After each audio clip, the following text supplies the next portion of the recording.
Assalamualaikum warahmatullahi wabarakatuh. Innal hamdalillah nahmaduhu wa nasta'inuhu wa nastaghfiruh wa na'udzu billahi min shururi anfusina wa min sayyiati a'malina. Man yahdihillahu fala mudilla lahu wa may yudlil fala hadiya lahu. Wa ashhadu an la ilaha illallah wahdahu la syarika lahu wa ashhadu anna Muhammadan 'abduhu wa rasuluh. Allahumma salli wa sallim wa barik ala sayyidina Muhammad wa ala ali sayyidina Muhammad kama sallaita wa sallamta wa barakta ala sayyidina Ibrahim wa ala ali sayyidina Ibrahim fil alamin innaka Hamidum Majid. Rabbi shrah li sadri wa yassir li amri wa hlul 'uqdatam min lisani yafqahu qawli. Subhanaka la ilma lana illa ma 'allamtana innaka antal alimul hakim. Amma ba'd. Saudara penerbit Ustaz Mahdi Syahrudin, sidang pendengar yang dirahmati dan dikasihi Allah sekalian, alhamdulillah dapat kita bertemu kembali dalam sesi perbincangan tafsir Quran menerusi surah Al-Kahfi ini. Kita sedang membincangkan ayat ke-79, 80, 81 dan 82. Iaitulah firman Allah Subhanahu wa taala, a'udzu billahi minasyaitonir rajim. Amma as-safinatu fakanat limasakina ya'maluna fil bahr فأردت أن أعيبها وكان وراءهم ملك يأخذ كل سفينة غصبا وأما الغلام فكان أبواه مؤمنين فخشينا أن يرهقهما طغيانا وكفرا فأردنا أن يبدلهما ربهما خيرا منه زكاة وأقرب رحما وأما الجدار فكان لغلامين يتيمين في المدينة وكان تحته كنز لهما وكان أبوهما صالحا فأراد ربك أن يبلغا أشدهما ويستخرجا كنزهما رحمة من ربك وما فعلته عن أمري ذلك تأويل ما لم تستطع عليه صبرا. Maksudnya, adapun kapal itu adalah kepunyaan orang-orang miskin yang bekerja di laut, dan aku bertujuan merosakkan kapal itu kerana di hadapan mereka ada seorang raja yang merampas tiap-tiap bahtera. Dan adapun anak itu, maka kedua orang tuanya adalah orang-orang yang beriman. Dan kita bimbang kalau dia akan mendorong kedua ibu bapanya kepada kesesatan dan kekafiran. Dan kami mengkehendaki supaya Allah Subhanahu wa taala menggantikan bagi mereka dengan anak lain yang lebih baik kesuciannya dari anak itu dan lebih dalam kasih sayangnya kepada ibu bapanya. Adapun dinding rumah itu adalah kepunyaan dua orang anak yatim di kota itu, dan di bawahnya ada harta simpanan bagi mereka berdua. Sedangkan ayahnya seorang yang saleh, maka Tuhanmu mengkehendaki agar supaya mereka sampai kepada dewasanya dan mengeluarkan simpanan itu sebagai rahmat dari Tuhanmu. Dan bukanlah aku melakukannya menurut kemahuanku sendiri. Demikian itulah tujuan perbuatan-perbuatan yang kamu tidak sabar terhadapnya. Sidang mendengar yang dirahmati dan dikasihi Allah sekalian. Jadi kita dapat lihat dalam episod ini berlakulah penjelasan kepada apa yang ditanyakan oleh Nabi Musa kepada Khidir alaihissalam. Kalau kita lihat antara istinbat yang penting selain daripada yang telah kita bincangkan sebelum ini menerusi tafsir Mahasinut Ta'wil, hari ini kita lihat pula pandangan yang dikemukakan oleh Syekh Abu Bakar Al-Jazairi dalam kitab tafsirnya Aisarut Tafasir. Beberapa pengajaran yang penting yang dapat kita semak bersama-sama dalam ayat-ayat yang mulia ini. Yang pertama, beliau menjelaskan keharusan ataupun bagaimana sifat lupa ini boleh menimpa seseorang. Artinya penyakit lupa ini mungkin akan menimpa seseorang.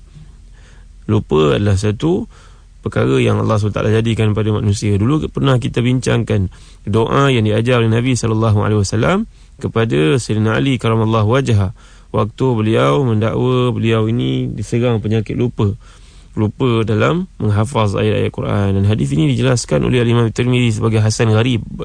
Tetapi setengah ulama seperti Al-Hakim, ulama muhaddisin yang muhaqqiqin mengatakan hadis ini sahih. Az-Zahabi menolaknya. Dr. Nadine Etter menerimanya. Dan Albani mengatakannya hadis maudhu'. Tapi walaupun demikian kontennya baik dan kebanyakan ulama muhaddisin menganggapnya sebagai sahih. Bagaimana keharusan kita berdoa kepada Allah Subhanahu wa taala agar dipertingkatkan ingatan kita. Kita telah bincangkan doa ini beberapa kali dalam kuliah-kuliah sebelum ini.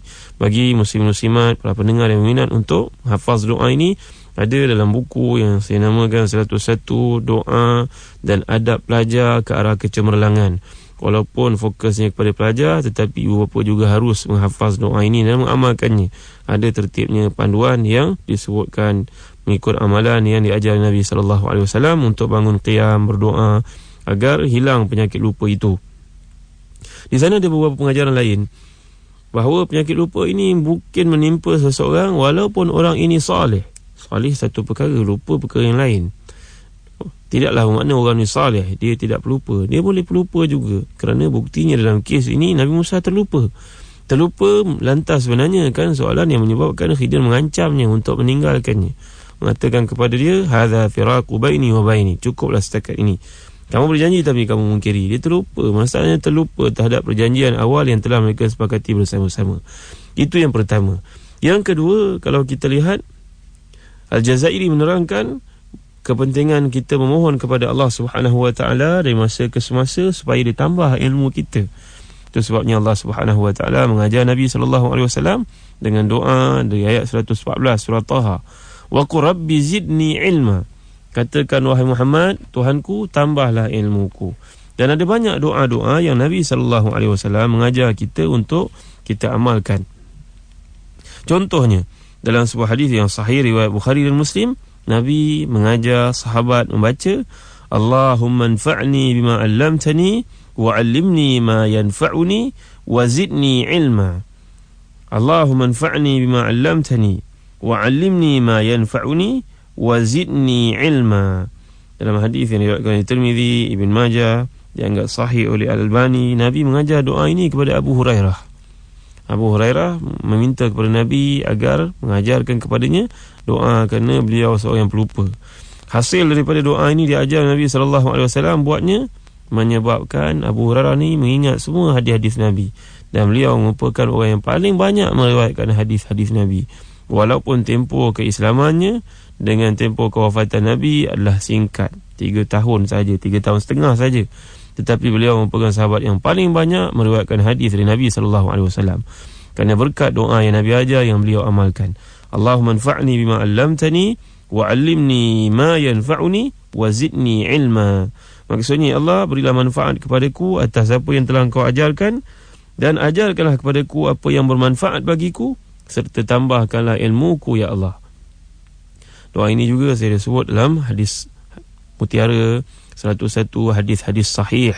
Buat saudaraku yang mengharap ingin kembali ke pangkal jalan, ada disebutkan doa ini. Selain itu, Nabi SAW juga mengajar kita untuk berdoa, Allahumma faqihni fid din, Allahumma faqihni fid din, Allahumma faqihni fid din. Ya Allah, jadikanlah aku ini orang yang faham tentang urusan agama ini. Ini doa Nabi SAW membacakan kepada Sayyidina Abdullah bin Abbas sewaktu tahnik.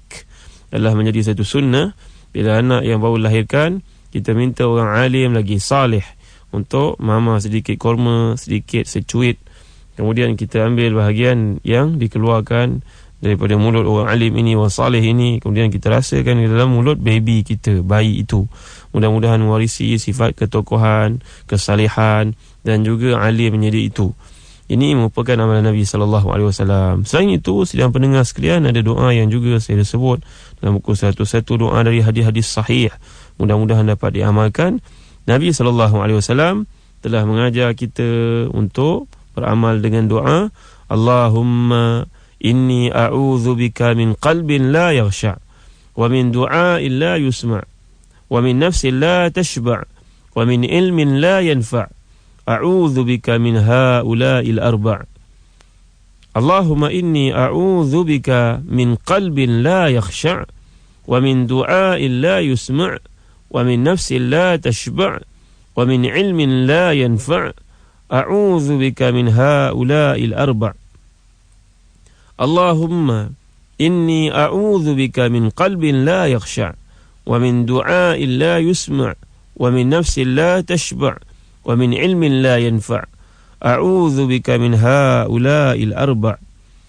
Hadis ini merupakan hadis sahih riwayat Tirmizi, An-Nasa'i dari Abdullah bin Amr, dan juga Abu Dawud juga meriwayatkannya, bahawa satu peristiwa Nabi SAW didatangi oleh Abu Hurairah. Ini cerita Abu Hurairah juga mengadu kepada Nabi SAW, beliau ini pelupa.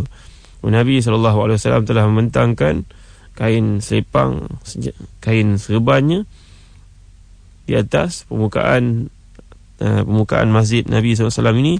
Kemudian Nabi membacakan doa ini, dan menyuruh Abu Hurairah untuk memakai kain selendang ini. Jadi hasil daripada doa Nabi SAW ini juga suruh kepada sahabat-sahabat yang lain untuk mengamalkan. Abu Hurairah telah memanjangkannya, meriwayatkannya, menjelaskannya kepada anak-anak sahabat yang ingin memiliki kekuatan daya ingatan agar beramal dengan doa ini. Selain itu, muslim-muslimat yang dirahmati dan dikasihi Allah sekalian, ada banyak doa-doa. Kepentingan doa ini begitu penting untuk kita amalkan selalu kepada anak-anak kita supaya mengingat. Kerana kita telah lihat pandangan yang dikemukakan oleh Ibnu Qayyim al-Jauziyah dalam adab penuntut ilmu ini, antara satu sebab seorang itu menjadi kuat bijak adalah kerana dia kuat mengingat. Orang yang kuat mengingat ni menjadi hujah kepada orang yang pelupa. Itu sebabnya kita melihat dalam dunia apa sekalipun, orang yang kuat ingat ni adalah orang yang paling utama dalam apa-apa disiplin sekalipun. Undang-undang, kedoktoran, medik, pergigian dan sebagainya. Orang yang ingat adalah orang yang paling baik sebenarnya. Walaupun seorang itu bijak, profesional, tapi dia tak boleh nak ingat, tak boleh nak quote dari mana dia ambilnya. Mungkin boleh menjadi pertikaian kepada orang-orang yang ingin mempertikaikan. Demikian juga bagi orang yang minati ilmu agama ni mesti menghafaz. Sekurang-kurangnya menghafaz Al-Quran Al-Karim. Kata Imam Al-Ghazali dalam bab ilmu, bagaimana seorang boleh sampai ke babul ijtihad, mengetahui 500 ayat-ayat berkaitan dengan hukum hakam dalam Quran. Maknanya kena hafaz. Yang kedua, hafazlah hadis-hadis. Dan sebaik kita hadis untuk kita hafaz bersama-sama hadis 40 Imam Nawawi. Antara perkara-perkara yang teras yang berkisah di atasnya, perkara-perkara yang berkaitan dengan hukum Islam itu sendiri. Jadi perlu kita tahu, dengan sebab kita mengingat, maka Allah Subhanahu Wa Taala akan bantu membukakan kepada kita berbagai perkara-perkara lain. Sedang mendengar yang dirahmati dan dikasihi Allah sekalian, dalam doa Nabi SAW yang lain tentang kepentingan ilmu ini yang kita nak pelajari sama-sama, ilmu ni perlu kita pohon kepada Allah supaya kita perolehi dan melekat dalam fikiran kita. Allahumma inni as'aluka ilman nafi'an wa rizqan tayyiban wa amalan mutaqabbalan. Allahumma inni as'aluka ilman nafi'an wa rizqan tayyiban wa amalan mutaqabbalan. Doa ni mudah, selalu dibaca ketika kita minum air zam-zam sebagai contohnya. Dalam satu riwayat oleh Ibn Majah, Nabi SAW turut mengajar doa ini bukan setakat minum air zam-zam. Bila kita nak membaca buku, Allahumma inni as'aluka ilman nafi'an wa rizqan tayyiban wa amalan mutaqabbalan. Maksudnya, ya Allah, ku pohon kepadamu ilmu yang bermanfaat, rezeki yang mulia, rezeki yang halal, yang bersih, dan amalan yang diterima olehmu. Diajar anak-anak kita bila nak membuka buku, angkat air semayang, ikhlaskan niat. Kalau boleh, rumah kita designkan meja untuk anak menuntut ilmu ni menghadap ke kiblat. Duduk di atas kerusi dan meja yang proper mengikut saiz tubuhnya. Anakku duduk elok-elok, jangan duduk bengkokkan tubuh kamu, nanti bengkok pula tulang belakang. Duduk tegak-tegak. Dengan duduk tegak itu letak depan kamu jam. Dan bagaimana kamu melihat jam ini, kamu baca setakat mana baru kamu sedar, lama ataupun singkat. Kemudian baca, tunjuk dengan jari kamu. Bacalah dengan suara yang tidak terlalu kuat dan tidak terlalu perlahan, supaya kamu dapat menghayati. Jadi berbagai-bagai perkara seperti ini dapat kita anjurkan, yang mana dalam Islam sebaik-baik petunjuklah petunjuk Nabi Muhammad SAW. Selain itu juga, saya yakin ada satu ilmu, ada satu doa yang ramai kita telah mengamalkan. Dan doa ini merupakan doa dari hadis riwayat Ibn Majah, dianggap sahih oleh Al-Albani, Muhammad Syakir. Nabi SAW mengajar kita untuk berdoa, Allahumma inni as'aluka ilman nafi'an wa a'udhu bika min ilmin la yanfa'. Allahumma inni as'aluka ilman nafi'an wa a'udhu bika min ilmin la yanfa'. Allahumma inni as'aluka ilman nafi'an wa a'udhu bika min ilmin la yanfa'. Ya Allah, aku pohon kepadamu ilmu yang bermanfaat dan aku berlindung kepadamu dari ilmu yang tidak bermanfaat. Kerana Nabi SAW pernah mengingatkan kita, Salullaha ilman nafi'an wa ta'awadhu billahi min ilmin la yanfa'. Mintalah kepada Allah ilmu yang bermanfaat dan mohonlah perlindungan daripadanya dari mempelajari atau memperolehi ilmu-ilmu yang tidak berguna. Di sana ada ilmu yang berguna, ada ilmu yang tidak berguna. Ada rezeki yang halal, ada rezeki yang haram. Rezeki juga, tapi dia semua yang haram juga dipanggil rezeki, tapi tidak memberi keberkatan apa-apa kepada pemiliknya ataupun tuannya. Sedang mendengar yang dirahmati dan dikasihi Allah sekalian, ini pengajaran yang penting. Kata Abu Bakar Jazairi dalam kitabnya Aisyarut Tafasir, dari episod ini kita perlu belajar. Nabi Musa disuruh oleh Allah Subhanahu Wa Taala untuk pergi menuntut ilmu. Ini nombor 2. Nombor 3, bila kita lihat dalam ayat ke-82, penjelasannya bahawa mereka mengunjungi satu tempat. Ini kata dalam kitab tafsir yang dapat kita lihat, kitab tafsir An-Nasafi menjelaskan tempat yang mereka tujui ini iaitu Antakya. Kerana beliau menjelaskan dalam kes ini Allah Subhanahu wa taala telah pun menceritakan tentang ashabul qaryah dalam surah Yasin. Firman Allah dalam ayat ke-13 dan 14, A'udzubillahi minasyaitonirrajim, wadrib lahum mathalan ashabal qaryati idh ja'ahal mursalun idh arsalna ilaihim ithnaini fakadzabuhuma fa'azzazna bithalith faqalu inna ilaikum mursalun. Ini ayat menceritakan tentang perutusan 2 orang nabi ke ashabul qaryah. Yang maksudkan di sini kata Ibn Abbas Antakya. Antakya ni sempadan di antara Syria dan Turki, ataupun satu wilayah dalam kerajaan dalam negara Turki yang ada pada hari ini. Wallahu a'lam. Kata An-Nasafi, ashabul qaryah ini dimaksudkan oleh Allah Subhanahu wa taala dalam ayat yang ke-82 ini juga merujuk kepada ashabul qaryah yang Allah sebut dalam surah Yasin. Sebenarnya ini satu kesilapan, kerana yang disebut oleh Allah dalam firman-Nya dalam surah Yasin ayat ke-13 dan 14 tentang ashabul qaryah ini adalah pada zaman yang lain. Yang berlaku dalam kes yang sedang kita bincang ini adalah zaman Nabi Musa. Peristiwa adalah tempat berbeza, dan Nabi Musa berada di tempat sekitar Semenanjung Sinai, membawa ke pertemuan antara 2 laut, sama lautan Jordan bertemu dengan lautan Merah, ataupun lautan Jordan bertemu dengan Tasik Tabariyah mengikut pandangan yang lain. Nabi Musa berada di kawasan sekitar ini. Dia tidak sampai ke peringkat ke atas untuk berjalan selepas turun dari kapal ni sampai ke atas ke Turki, tidak. Ini pandangan yang silap sebenarnya. Nabi Musa dimaksudkan ashabul qaryah di sini, kata Said Qutb dalam tafsirnya fi Zilalil Quran. Sejarah ini dari sudut pendetailannya tidak penting. Yang penting kita tahu dari sudut apa istinbat, apa mesej yang nak dikemukakan oleh ayat Allah itu. Iaitu dalam kes ini Nabi Musa disuruh menuntut ilmu, dan Khidir dikurniakan Allah ilmu yang tidak dikurniakan kepada Nabi Musa. Cukup memadai. Tak perlu kita pergi cek mendalam di mana tempatnya, kemudian siapa nama pemuda Nabi Musa ini lebih lanjut. Tidak perlu. Kerana sejarah ini yang penting ialah pengajaran di sebaliknya. Tambahan pula, bila sejarah ini kita rujuk kepada kitab-kitab tafsir yang mengikut pandangan yang bagai-bagai, kata Said Qutb, ihtimal kebarangkalian berlaku kesilapan itu ada.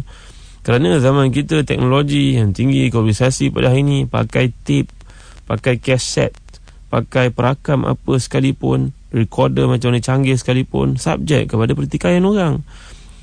Di mahkamah sebagai contohnya, boleh dipertikaikan. Jadi dari sudut sejarahnya memadailah kita. Nature sejarah itu sendiri, sifat sejarah itu sendiri ialah manusia yang membawanya, dan dia kadang-kadang subjek kepada banyak pertikaian. Jadi memadailah, kata Syekh Qutb, apa yang Allah SWT sebut ni tak payahlah kita pergi detail-detail. Kita pergi cari, kita pergi tanya macam sebelum ni, nama Ashabul Kahfi itu seorang-seorang, nama anjing tu apa pula, kemudian bergaduh pula dalam isu-isu yang kecil seperti ini. Yang penting ialah apa yang tersirat di sebalik antara surat, iaitu mesej akidah yang tegas yang dikehendaki oleh Allah, yang ingin diselamatkan oleh Ashabul Kahfi. Dan dalam kes ini juga berkaitan dengan kepentingan untuk kita menuntut ilmu, kerana ilmu ini membawa kita kepada Allah Subhanahu wa taala, kenal Allah, dan seterusnya dapat beribadah kepadanya dengan sebenar-benarnya, dan menafikan dalam diri kita sifat takabur. Takabur ni sifat dibenci oleh Allah Subhanahu wa taala. Ini perkara yang penting yang perlu kita kaji, yang perlu kita lihat, buat muhasabah diri. Apakah perkara-perkara seperti ini ada dalam diri kita? Kalau ada, kita kena segera tinggalkan.